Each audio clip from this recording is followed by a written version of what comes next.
Servicios informativos de Navarra Televisión. Respeto total a las decisiones judiciales, confianza en la justicia y que no vamos a adelantar, lógicamente, por respeto a la justicia, otras valoraciones en este momento.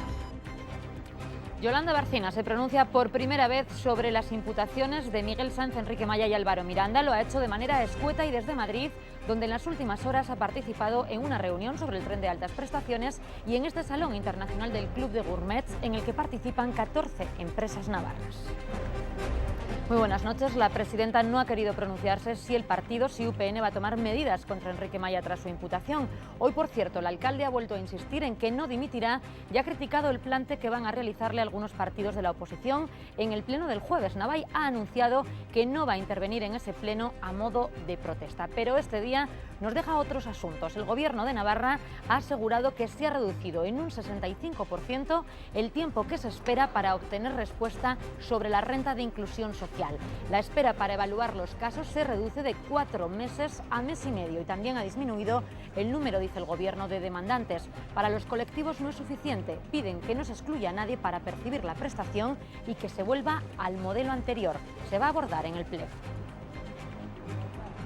No hablamos de expedientes, hablamos de necesidades. No hablamos de solicitudes, hablamos de personas y de familias. Y en los quirófanos, la consejera de Salud asegura que en lo que va de año se ha reducido el número de pacientes que necesitan una operación, 459 menos. Eso sí, el tiempo de espera para entrar a estos quirófanos ha aumentado de media. Se tardan 4 meses y medio. Y ante el portazo dado por el Partido Popular en el Congreso a que se debata en pleno la dación en pago que pide la iniciativa legislativa popular sobre los desahucios, hoy las plataformas han protestado en toda España. Lo han hecho también en Navarra, con este acto que han calificado como un escrache pacífico contra los representantes navarros en las Cortes Generales del Partido Popular. No ha sido sino una protesta de las habituales, porque ni Pérez Lapazarán ni José Ignacio Palacios estaban en la sede del partido donde se ha realizado la protesta. Y esta carretera, la que une Miranda con Falces, no va a repararse. El Gobierno de Navarra ya tiene la solución definitiva. Va a modificar el trazado de la vía hacia la izquierda. No se puede recuperar el recorrido original porque el terreno ya no lo permite. Lo ha adelantado el consejero de Fomento, Luis Zarraluki, que esta tarde ha visitado la zona para reunirse con los alcaldes, a quienes ha trasladado su decisión. Y estas que ven son las obras del tramo de Castejón del tren de altas prestaciones. Como les hemos adelantado, anoche la presidenta Barcina acordó con el Ministerio de Fomento la salida a exposición de los tramos 2 y 3, los que van de Villafranca a Tafalla, un trazado que contará con ancho de vía internacional. Y hoy en Deportes ponemos el foco sobre dos de los aspectos que preocupan a los aficionados rojillos: la continuidad de Mendilibar y la renovación o no de Quique Sola. Vamos a escuchar las palabras de Archanco al respecto y también escucharemos a socios y aficionados rojillos valorarlo. Y hoy no hemos querido olvidarnos de que hace 10 años murió el genio Jorge Oteiza. Su gran legado artístico puede visitarse, como saben, desde 2002 en su casa museo de Alzuza, en la casa que sirvió de vivienda y estudio al polifacético artista, y que hoy recorreremos.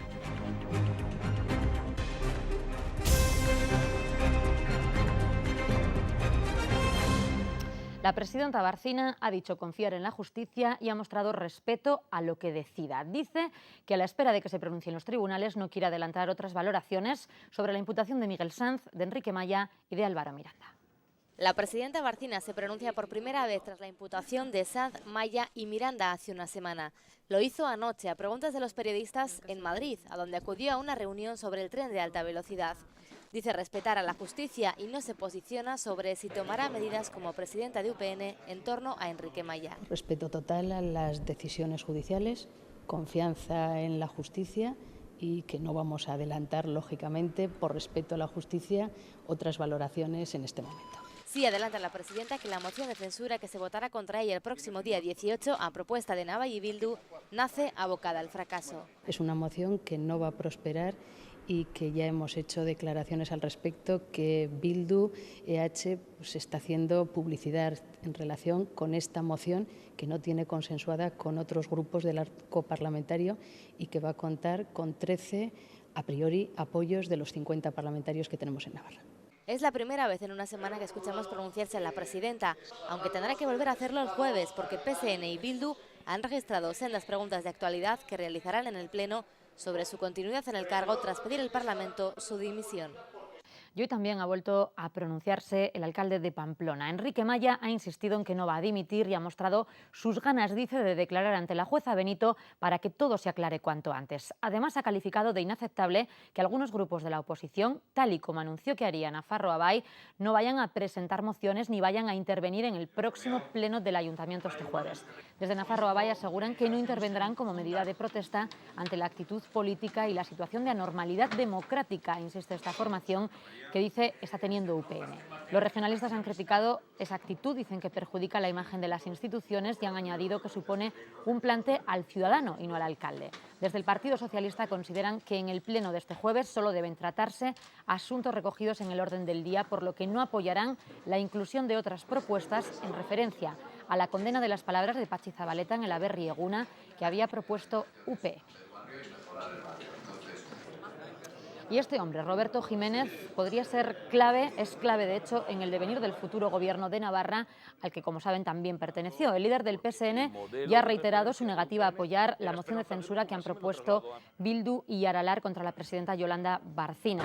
Jiménez lo aseguró ayer tras la mesa de junta de portavoces. También se refirió a la polémica de las dietas dobles y triples cobradas en Caja Navarra. Y de todo esto va a hablar esta noche aquí en Navarra Televisión a las 10:30. Entrevista a Roberto Jiménez en Cara a Cara a las 10:30, mientras que en este informativo vamos a dedicar al final nuestro tiempo de entrevista a charlar con el parlamentario Juan Carlos Longas, que ha sido propuesto por Bildu y Nafarroa Bai como candidato en la moción de censura presentada contra la presidenta. Por cierto, que Geroa Bai ya ha decidido su postura y finalmente los dos parlamentarios no adscritos van a votar a favor de esa moción, aunque han lamentado que no vaya a ser una herramienta válida por la falta de apoyos. Por otro lado, hoy Uxue Barkos, aunque esta vez desde Madrid, ha defendido de nuevo que su aportación de 1.200 euros a Euskal Herria y Ratia fue a fondo perdido y de modo altruista. Ha reiterado lo dicho ayer tras la publicación en Diario de Navarra, que insiste en que son acciones y que meses después de adquirirlas pidió una ayuda de 150.000 euros en el Congreso.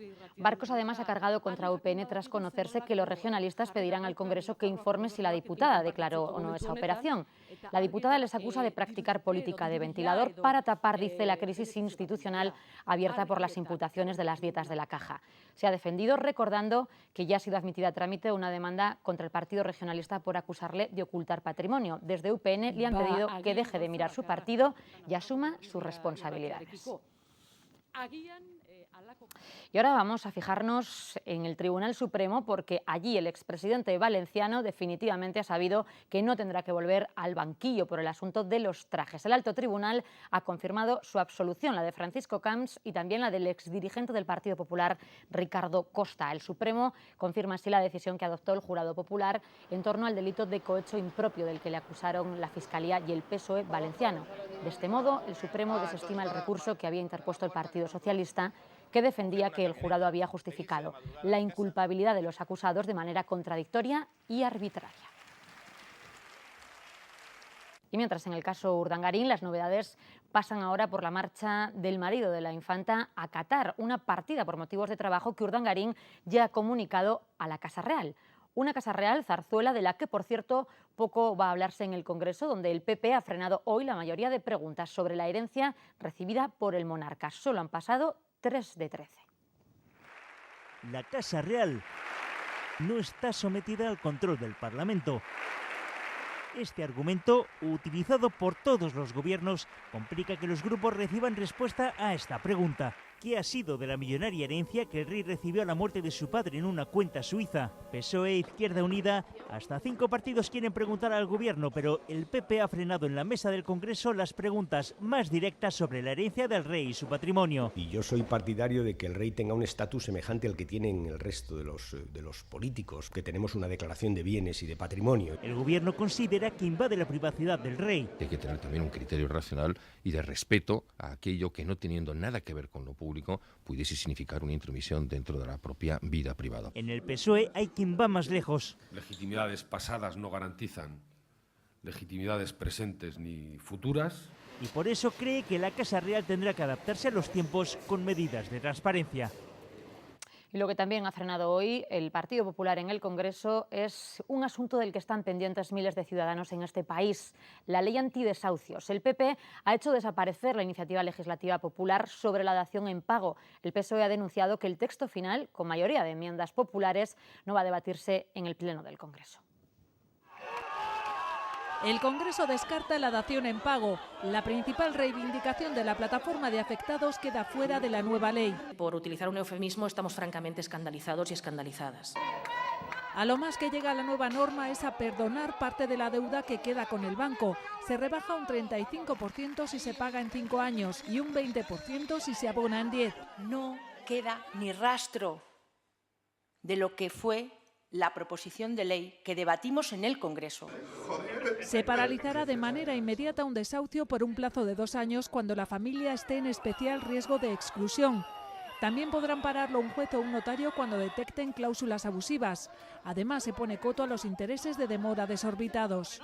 Se ha, de alguna forma, modificado todas aquellas cláusulas que al final podían llevar a una situación de desprotección de los deudores hipotecarios. La reforma de la ley hipotecaria surge de una iniciativa legislativa popular respaldada por 1,5 millones de firmas. Y el portazo a tratar la dación en pago en el Pleno del Congreso ha provocado que se hayan registrado numerosas protestas en toda España, también aquí, en Navarra. A las 7 de la tarde, unas 250 personas se han concentrado frente a la sede del Partido Popular en la avenida Carlos III de Pamplona. Han coreado consignas a favor de la dación en pago y en contra de los desahucios. Han apelado a la conciencia de los representantes populares en las Cortes Generales para que apoyen la iniciativa legislativa popular. Una dotación de Policía Nacional ha custodiado la puerta de entrada a la sede del Partido Popular. Creo que sabemos nosotros bastante más de la ILP y del tema de los desahucios que muchos de nuestros diputados que dicen representarnos. No han aceptado venir, prácticamente ninguno. Algunos de otros partidos que no son el PP y UPN sí que se han pasado por nuestras asambleas y se lo agradecemos. Pero de UPN y del PP nadie ha querido pasar. Entonces, simplemente estamos aquí, como ellos no quieren venir, pues vamos a abrir nosotros aquí a contárselo. Y vendremos todas las veces que sea necesario. Frente a las sedes del PP en Bilbao y en Alicante, porque no se fían del gobierno. Ahora están votando una ley descafeinada. Quieren que no haya más desahucios y la dación en pago, y avisan. Todo lo que ha puesto el gobierno solamente vale para un 1% de la población. Entonces nosotros vamos a seguir en la lucha. Respuesta del gobierno: no piensan dejarse coaccionar. Nunca la violencia. Nunca la violencia frente a un parlamentario. ¿Sería legítimo que una minoría condicionase el voto como consecuencia de que ejerce una acción violenta? El fiscal general del Estado toma nota y pasa de no actuar sino media denuncia a movilizar a los fiscales contra los escraches a los políticos. En Bilbao hoy sí han conseguido que les escuche un dirigente del Partido Popular. Les ha prometido una reunión con su partido. Nuestros ejecutados no tienen amigos que les lleven en yates y que sean narcotraficantes. La campaña de los scratches concluye teóricamente esta tarde, pero siguen pendientes de lo que se apruebe en el Parlamento. Muchas veces la falta de ingresos está detrás de los desahucios. Falta de ingresos que algunos suplen con la percepción de ayudas. Aquí en Navarra con la renta de inclusión social, por ejemplo, pero no siempre llega a tiempo. Hoy hemos sabido que el tiempo de espera para valorar los expedientes de personas que la solicitan ha pasado de 131 días, que se registraban hace 4 meses, a 46 días de media que se registran en la actualidad. Son datos que ha ofrecido hoy el Gobierno, que asegura que en el mes de octubre pasado había más de 3.500 familias esperando valoración. A día de hoy el número se ha reducido a 2.400. En 2012 el Gobierno de Navarra destinó 31,5 millones de euros para financiar la renta de inclusión social de 7.250 familias en Navarra. La previsión para este año, para 2013, es de más de 35 millones para unos 13.500 expedientes. La reducción en el tiempo de valoración de 4 meses a 1 mes y medio se ha hecho, dice el Gobierno, gracias a cambios organizativos y técnicos dentro del departamento. Agradecer públicamente el esfuerzo que han hecho los funcionarios, las personas, los profesionales de la función pública, especialmente el Servicio de Inclusión Social y Desarrollo de las Personas, por este trabajo que han hecho encomiable. No hablamos de expedientes, hablamos de necesidades. No hablamos de solicitudes, hablamos de personas y de familias. Estamos hablando de una cifra estable, por decirlo de alguna manera, en torno a 2.400, 2.500 unidades familiares que percibían la renta de inclusión, pese a estar en plena bonanza económica. Hoy la realidad, como les digo, es de 7.250 unidades familiares. Esto no es suficiente para la plataforma en defensa del derecho de la renta básica, que pide la modificación de la Ley de Inclusión Social y la vuelta a la anterior norma, introduciéndole mejoras. Mantener la renta básica como prestación social garantizada y como derecho social garantizado, y esto pasa por no excluir a parte de la población. La actual renta de inclusión social excluye a varios sectores de la población. Bildu, Navai, Izquierda Esquerra y Geroa Bai escucharon su petición. La han plasmado en una proposición de ley foral cuya admisión a trámite se debatirá este jueves en el Parlamento. Para que pueda seguir adelante, necesita el apoyo del Partido Socialista, pero el PSN ha propuesto su propia modificación de la ley. Supone la eliminación del itinerario de empleabilidad para centrarse en cubrir las necesidades básicas y se amplía la percepción de la ayuda en varios supuestos. Menores, personas en situación en especial vulnerabilidad, personas que hayan perdido la residencia legal por haber perdido el empleo. El Ejecutivo Foral no se plantea de momento modificar los requisitos para recibir la ayuda. Para llegar a más gente y más personas que estén pasando este drama que se está viviendo en este momento en Navarra, estamos haciendo partícipes de la propia estrategia foral de la inclusión social con todos los agentes sociales. Este año cobrarán la renta de inclusión social 13.465 familias. Y las que se reducen también son las listas en quirófano, al menos el número de pacientes en la lista de espera para intervenciones quirúrgicas en cirugía general del complejo hospitalario. Eso sí, están subiendo los días que hay que esperar para llegar a esas intervenciones. Concretamente, el número de pacientes en espera ha bajado, dice el Gobierno, un 26,7%, lo que supone 450 personas menos. Pero la media de días que hay que esperar ha subido a 131, a más de 4 meses. Lo ha asegurado hoy la consejera de Salud en el Parlamento. Según Marta Vera, esas cifras se han registrado a consecuencia de reducir las actividades programadas durante el periodo de comienzo de año. Según la consejera, el descenso de actividad y el aumento de los días se ha concentrado en las consultas de patología, dice, de menor relevancia, como cirugía menor y pared abdominal.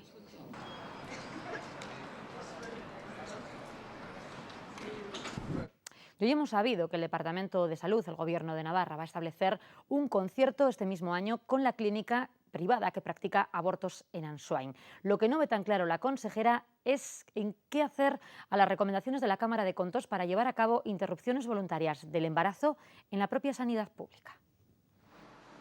437.000 euros. Ese es el dinero que, según la Cámara de Comptos, gastó Salud en la interrupción voluntaria del embarazo en 2012.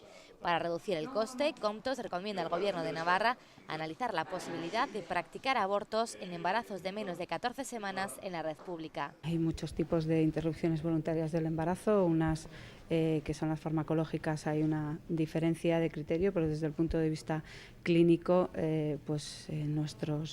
nuestros médicos pues también creen que el poder hacerlos en los centros de atención a la mujer pues igual no son los lugares más adecuados para poder hacerlos, es decir, que hay que entrar en detalles y valorar eso, las recomendaciones de Comptos desde el punto de vista económico, pero también desde el punto de vista clínico. En lo que sí hará caso el departamento es en establecer un concierto con la clínica abortiva de Ansoain.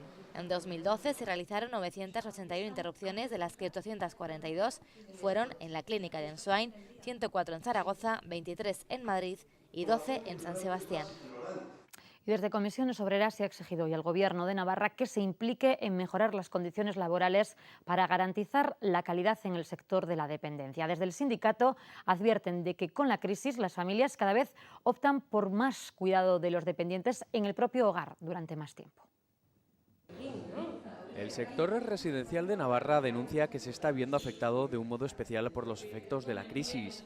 Con 6.192 plazas residenciales distribuidas en 86 residencias, exigen una mayor implicación del Gobierno foral en la mejora de las condiciones laborales. Nosotros lo que pedimos es que el Gobierno de Navarra fije en los conciertos económicos un módulo retributivo que garantice que las condiciones laborales de los trabajadores no se van a ver afectadas por los cambios de gestión de las empresas. Más de la mitad de los centros son de titularidad y gestión privada y aseguran que la calidad del empleo no queda garantizada en los convenios colectivos que fijan un porcentaje de contratación fijo o de empleo estable. Lo que no puede ser es que el Gobierno de Navarra utilice la privatización de un sector para desentenderse de sus responsabilidades, tanto con los usuarios de los centros, a los que tiene que asegurar la calidad del servicio, como con los trabajadores. Unas condiciones de trabajo más complejas, en peores condiciones y con mayor carga de trabajo físico y psicológico. Advierten que la crisis está teniendo una incidencia directa sobre los centros, algo que se observa en la reducción en la demanda de plazas que pondría en riesgo su viabilidad económica. La incertidumbre hace que cada vez más familias opten por el cuidado de los dependientes en el hogar durante más tiempo.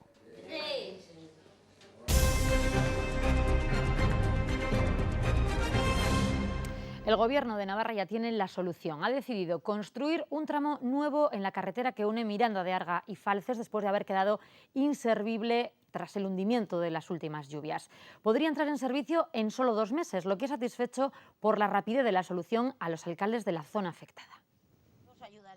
La carretera Navarra 6100 no tiene solución posible tras su hundimiento a causa de las lluvias. Por eso el Gobierno de Navarra ha decidido construir un nuevo tramo de 1 kilómetro que bordeará unos 30 metros monte adentro la zona del desprendimiento. Así lo anunciaba in situ el consejero de Fomento. Que es una solución, como digo, bueno, pues que va a tener un perfil es bastante correcto. El problema es que vamos a tener que subir y bajar más de lo que se sube en este punto, pero es que no hay más remedio. Aquí no se puede volver a rehacer la carretera porque no hay dónde sustentarla, ¿no? Pues prácticamente en el verano ya estaría resuelto el problema. Para ello, primero deberán comprobar que el terreno del monte cercano esté en buenas condiciones y además hay 2 parcelas de propiedad privada que habrá que expropiar. Las obras comenzarán en mes y medio y acabarán en otro mes. Actuar en una zona como esta pues tiene muchas incógnitas porque tenemos que descubrir cómo está el terreno, si podemos llegar a una zona firme en la que poder asentar la nueva carretera y por lo tanto que no volvamos a tener estos problemas. La solución, por su rapidez, ha gustado a los alcaldes de las 2 localidades más afectadas, Miranda de Arga y Falces. Nos ha gustado el proyecto que se va a realizar y sobre todo en el tiempo que se va a realizar, ¿no? Estoy un poco sorprendida, sí, porque viendo el destrozo no pensábamos que nos iban a dar una solución tan rápida.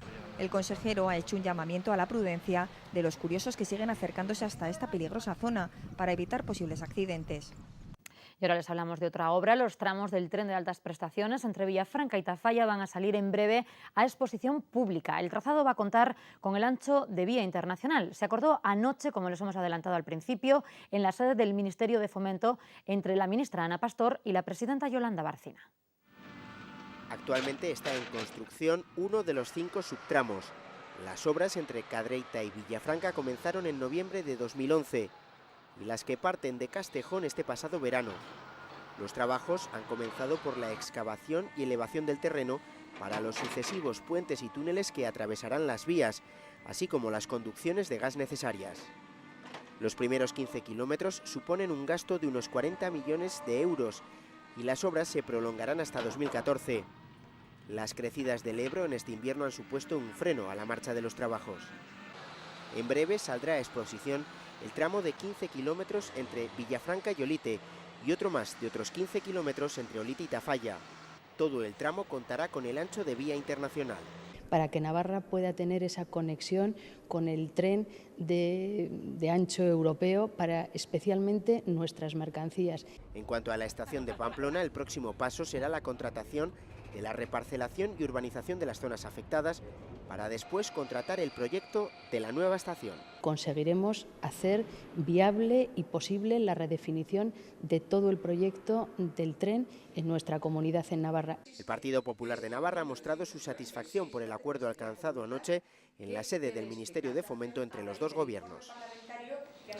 Pero no ha sido el único asunto que ha abordado la presidenta Yolanda Barcina en Madrid, que esta mañana visitaba los stands de las 14 empresas agroalimentarias navarras que participan en este salón internacional, el de Club Gourmets, que se está celebrando en la capital. También participan los consejos reguladores de todas las denominaciones de origen y de las indicaciones geográficas protegidas de Navarra y la marca Reino Gourmet. Es una mermelada, pero no es... Y a Madrid vamos a quedarnos, aunque por un asunto bien distinto. Allí ha comenzado hoy de nuevo un juicio que sienta en el banquillo otra vez al solitario, el atracador de bancos que ya fue condenado en Navarra a 47 años por asesinar a 2 guardias civiles en Castejón. En este nuevo juicio ha vuelto a ser, como van a ver, centro de atención para todos. Nada más comenzar el juicio, el solitario ha vuelto a hacer de las suyas. Ha fingido este desmayo. con los ojos cerrados y la cabeza colgando. La jueza, por supuesto, no se lo ha creído. Que lo que está usted haciendo es simular. Una más de un hombre al que le encantan las cámaras. Las saluda, las busca, siempre con aires de estrella, de víctima. Fabricando pruebas y utilizando testigos falsos. Es uno de los delincuentes más famosos de España. En su currículum más de una treintena de atracos. Ególatra, meticuloso hasta el extremo, se cree una especie de Robin Hood, aunque nunca repartió ni un euro de su botín. O lo que diga un pobre detenido que se lleva 5 años aislado en un régimen de tortura. Hoy piden 11 años de cárcel para él y los testigos le han vuelto a señalar. 11 años que tendría que sumar a los 47 que acumula por matar a 2 guardias civiles en 2008. Estamos llegando al final de esta emocionante etapa, pelotón agrupado y atención que se produce un demarraje de un ciclista del equipo Caja Rural. Va a ganar, victoria para el equipo Caja Rural. Caja Rural de Navarra patrocina los deportes.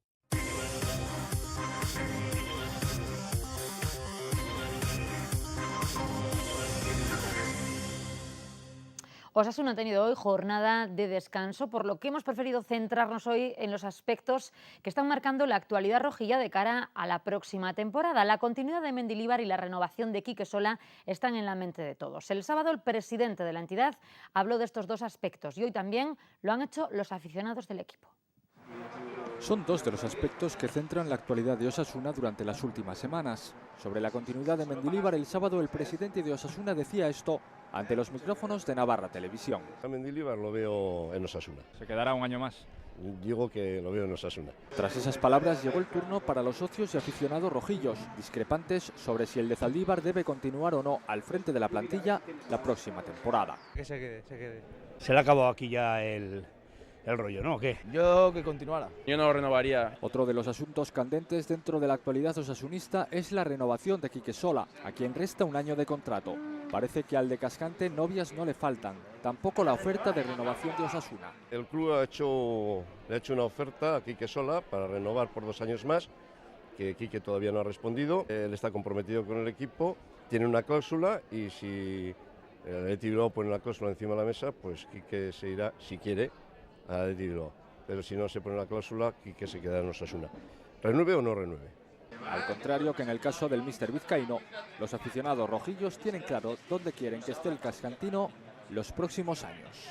Es un pilar, es el único delantero que tenemos, o sea que como se nos vaya ya la tenemos clara. Hay que recomendarle porque es un jugador importante y donde mejor va a estar es aquí, que es un jugador pilar. ¿A dónde va a ir? Dicen que el Athletic Bilbao está detrás. Bueno, no tienen dinero para comprarlo. Son los dos frentes que tiene abiertos el club a falta de 8 jornadas para el final. Frentes que probablemente no se cerrarán hasta que el equipo no haya conseguido al menos la permanencia.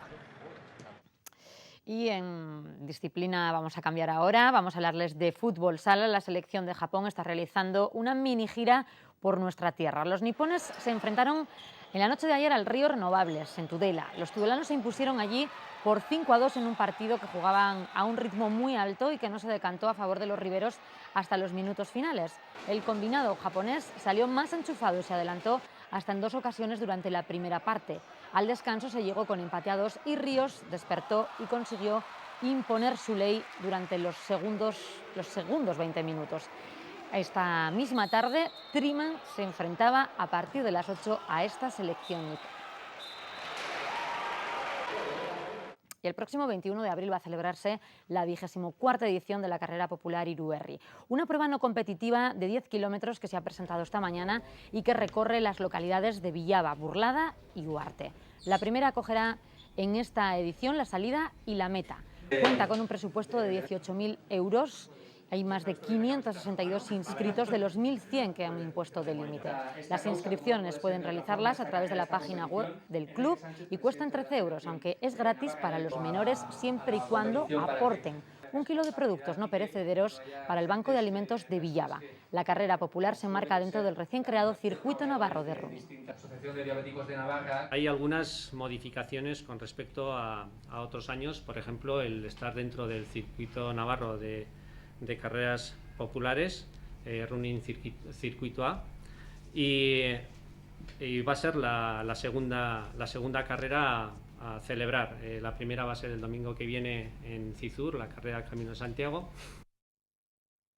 Estamos llegando al final de esta emocionante etapa pelotón agrupado y atención que se produce un demarraje de un ciclista del equipo Caja Rural. Va a ganar, victoria para el equipo Caja Rural. Caja Rural de Navarra patrocina los deportes. La reserva de agua de los embalses de la cuenca del Ebro Navarra está confirmando que la lluvia de los últimos meses va a garantizar con muy pocos problemas el abastecimiento de este verano. Esta buena reserva de agua es nuestro apunte ecológico de la noche. En Iberdrola estamos en España desde 1901 y desde hace una década en 40 países. Somos una de las mayores eléctricas del mundo y estamos cuidando los ahorros de 500.000 de accionistas. Iberdrola, estamos contigo. A día de hoy los embalses de la cuenca del Ebro se encuentran al 78% de su capacidad. Solo hay que compararlo con la misma semana el año pasado para que establezcamos las diferencias. Ahora rondan el 80%, mientras que hace un año los embalses se encontraban al 58%. Y no solo se supera el ratio de la misma semana de hace un año, se supera el promedio que va de los años 2008 a 2012 y está por encima de la cifra del año pasado.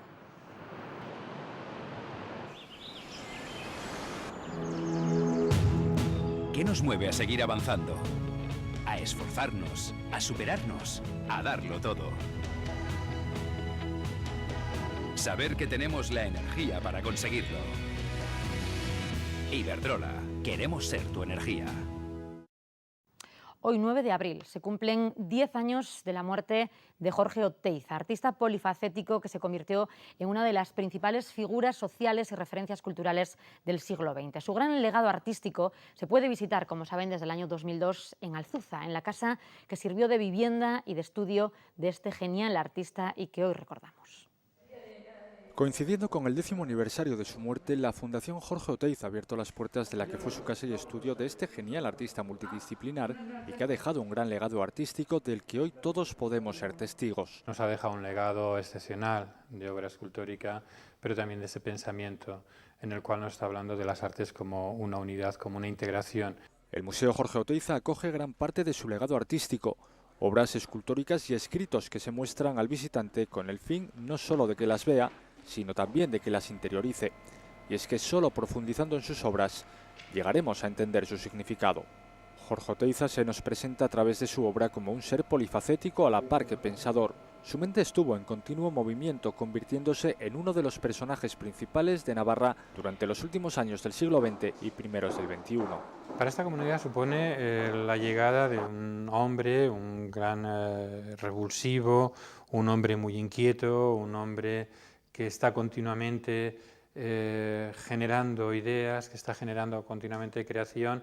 Por supuesto, fundamentales también para los jóvenes que hoy se inician en el mundo artístico y que ven en la genial figura de Oteiza un buen espejo donde mirarse de cara a llevar a cabo sus creaciones. Jorge Oteiza murió un día como hoy de hace 10 años. Sin embargo, su espíritu sigue entre nosotros gracias a aquello en lo que empeñó gran parte de su vida, su obra, que puede visitarse en Alzuza, en el lugar donde pasó los últimos años de su vida.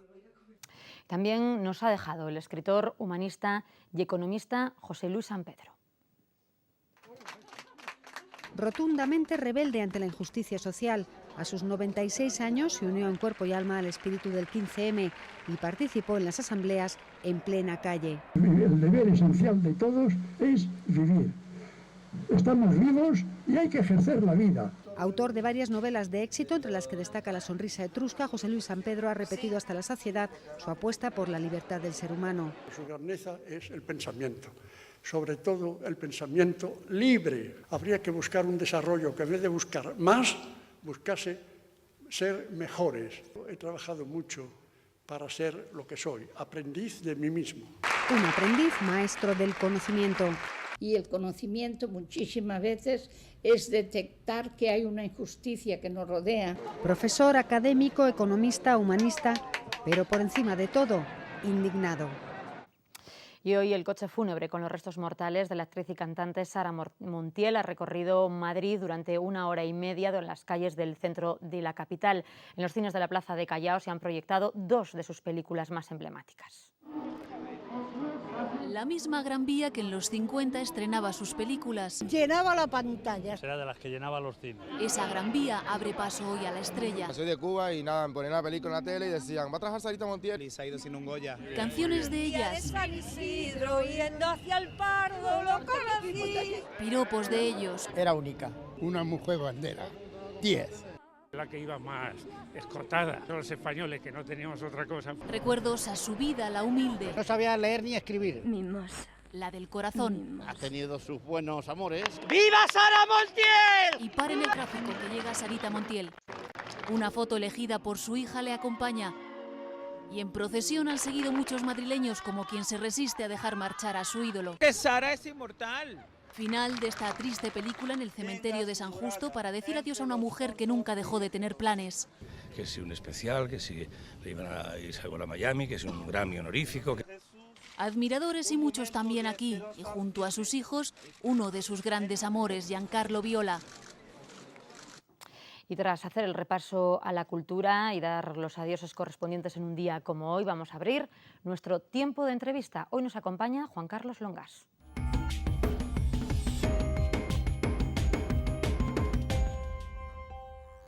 Juan Carlos Longas, parlamentario, pero esta noche está en este plató en calidad de candidato a la presidencia del Gobierno en la moción de censura registrada en el Parlamento contra Yolanda Barcina por Nafarroa Bai y Bildu. Señor Longas, bienvenido. Buenas noches, Gabón. Hola, buenas noches, Gabón. Bueno, moción de censura. Hoy hemos sabido que Geroa Bai se suma. Los 2 parlamentarios no adscritos van a apoyar esa moción de censura, pero el Partido Socialista anuncia también su abstención, insiste, y Roberto Jiménez dice que no van a apoyarla porque considera que Bildu es la heredera de Herri Batasuna. ¿Qué tienen que decir? Bueno, yo lo que diga el Partido Socialista no puedo más que respetarlo. Desde luego no comparto eso, tampoco comparto algunas de las cosas que se han dicho en relación con modelos institucionales, etcétera. La moción no se plantea en ese sentido, se plantea como una respuesta a una situación que yo creo que es de emergencia social, emergencia económica y emergencia política. En ese sentido yo creo que vamos a estar de acuerdo, incluso sea cual sea el sentido del voto del Partido Socialista, vamos a estar de acuerdo en un 90 o en un 95% y lo planteamos como algo abierto y en ese sentido yo creo que no hay ningún problema para apoyar esta moción porque no es de eso de lo que estamos hablando, sino de una situación en Navarra que entendemos que ya es lamentable y es de auténtica emergencia social y económica. Luego hablamos de esa otra parte, de esa otra situación, pero el Partido Socialista mantiene que hay unas líneas insalvables. Yo no sé si a Bildu le merece la pena no ser más contundente en su postura contra el terrorismo de ETA, porque a lo mejor esa postura le podría facilitar conseguir acciones como esta, una moción de censura contra Barcina y a unir a toda la oposición. Bueno, yo no puedo hablar en nombre de Bildu, ¿eh? Yo soy candidato en nombre apoyado por 2 grupos parlamentarios. En ese sentido, yo soy independiente, no puedo hablar en nombre de ninguna organización y no lo voy a hacer. En ese sentido, mi postura al respecto ha estado muy clara, la postura de mi grupo parlamentario también ha estado siempre muy clara. Creo también que son tiempos nuevos, que todos tenemos que hacer un esfuerzo en ese sentido. Y por otro lado, más allá de estas consideraciones, insisto, el Partido Socialista, por ejemplo, está apoyando un gobierno de Bildu en Guipúzcoa y no pasa nada, son nuevos tiempos. Yo creo que hay que hacer un esfuerzo por todas las partes y no solo no es imposible entendernos, sino que además, como decía antes, la situación es de un calibre y la moción de censura se plantea con unos criterios en los cuales estoy seguro de que coincidimos en más de un 90%. ¿Creen que hay tiempo para alcanzar algún acuerdo? A pesar del portazo ya dado por el Partido Socialista, dijo usted, nada más conocerse, que usted era el candidato alternativo, que usted era la propuesta, dijo usted que quería buscar ese consenso. ¿Hay tiempo de aquí al día 18 o prácticamente es inviable? El tiempo y las posibilidades están abiertas hasta el mismo momento en que se produzca la votación, no ya hasta el momento del debate, sino hasta el momento de la votación. Y en ese sentido, pues por supuesto que estamos completamente abiertos, y yo lo estoy personalmente, a negociar cualquier extremo. No hay nada cerrado, no hay ninguna línea roja, porque entendemos que es una necesidad imperiosa para Navarra en este momento, bueno, que es lo que nos preocupa. Después escucharemos al secretario general del Partido Socialista, Roberto Jiménez, que a las 10:30 de esta noche estará en esta casa, en el programa Cara a Cara con nuestro compañero Roberto Cámara, a ver qué es lo que responde a ese respecto, aunque ya se ha manifestado en ese sentido en reiteradas ocasiones en las últimas horas. Hay quien dice también desde la oposición que no conseguir sacar adelante una moción de censura que parece abocada al fracaso podría dar alas a la propia Yolanda Barcina, que tendría el efecto contrario de lo que proponen. Bueno, siempre las valoraciones políticas pues pueden ser divergentes. Una moción de censura, tal como está enunciada en el reglamento del Parlamento de Navarra, es una exigencia de responsabilidad al Gobierno. Eso es una moción de censura. En este sentido, no entiendo cómo puede reforzar a alguien cuya debilidad, cuya parálisis y cuya incapacidad en el momento actual para gobernar Navarra, no entiendo cómo puede reforzar cuando precisamente el debate de la moción de censura, la virtualidad que tiene es que va a poner precisamente de manifiesto esa situación. E insisto, es que dudo mucho que los grupos de la oposición no estén de acuerdo en ese punto. Y desde luego también me gustaría dejar una cosa muy clara, y es que la moción de censura va contra, no contra, porque no me gusta esa terminología, pero desde luego es para exigir una responsabilidad al Gobierno y particularmente a su presidenta. Y ese es el objetivo de la moción de censura. Si la moción de censura, que parece inviable, prosperase, lo primero que quisieran hacer ustedes, han dicho, es convocar elecciones, no sin antes revisar las cuentas del Gobierno de Navarra.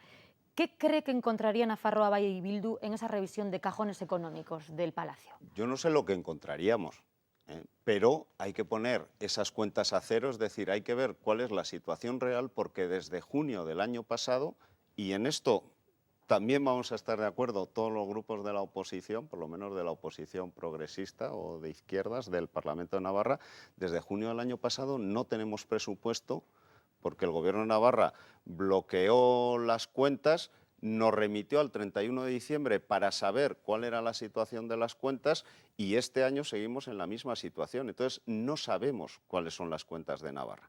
No estoy prejuzgando lo que nos vamos a encontrar, pero lógicamente, antes de empezar a hacer nada, tenemos que saber cuál es el estado real de las cuentas, porque Navarra, lamentablemente, porque no se puede gobernar una comunidad así, lamentablemente no tiene presupuestos, de hecho, desde junio del año pasado. El hecho de que en diciembre el Parlamento, la mayoría del Parlamento, rechazara los presupuestos del gobierno de UPN, es un escalón más en esa situación, pero insisto, la situación de hecho que ha colocado a Navarra sin presupuestos arranca desde que se rompió el gobierno de coalición. ¿Qué pasaría si se convocaran elecciones y los resultados fueran parecidos a los que tenemos? Bueno, ¿Cómo es que se reconduce esa situación? Pues ya lo veríamos. Yo creo que una de las virtudes del panorama político de Navarra y del Parlamento es precisamente su pluralidad. ¿Qué implica la pluralidad? Que es difícil obtener mayorías absolutas y que es necesario llegar a consensos, que es precisamente lo que pretendemos abrir ese proceso con esta moción de censura. En ese sentido, precisamente el hecho de que la moción de censura ni es utilitarista, ni es oportunista, como se suele decir, ni es una operación de marketing o de imagen, es precisamente el hecho de que lo que pretendemos no es instalarnos en el gobierno y cambiar a unas personas por otras. Lo que pretendemos es que, como la situación es radicalmente distinta a la que existía en las últimas elecciones, pretendemos dar la voz al pueblo, a la ciudadanía de Navarra, para que se pronuncie en un escenario que es radicalmente distinto, porque la señora Barcina salió investida por mayoría absoluta en unas condiciones que hoy y eso supongo que el Partido Socialista de Navarra estará de acuerdo conmigo, que hoy son radicalmente distintas. Señor Longas, nuestro tiempo se acaba aquí. Estaremos muy pendientes de ver cómo se desarrollan estos acontecimientos. Gracias por habernos acompañado. Gracias a vosotros, Gabo. Bueno, con el tiempo de entrevista cerramos este espacio de información. Entrevista a Roberto Jiménez aquí a las 10:30 en el programa Cara a Cara. La información vuelve mañana. Adiós.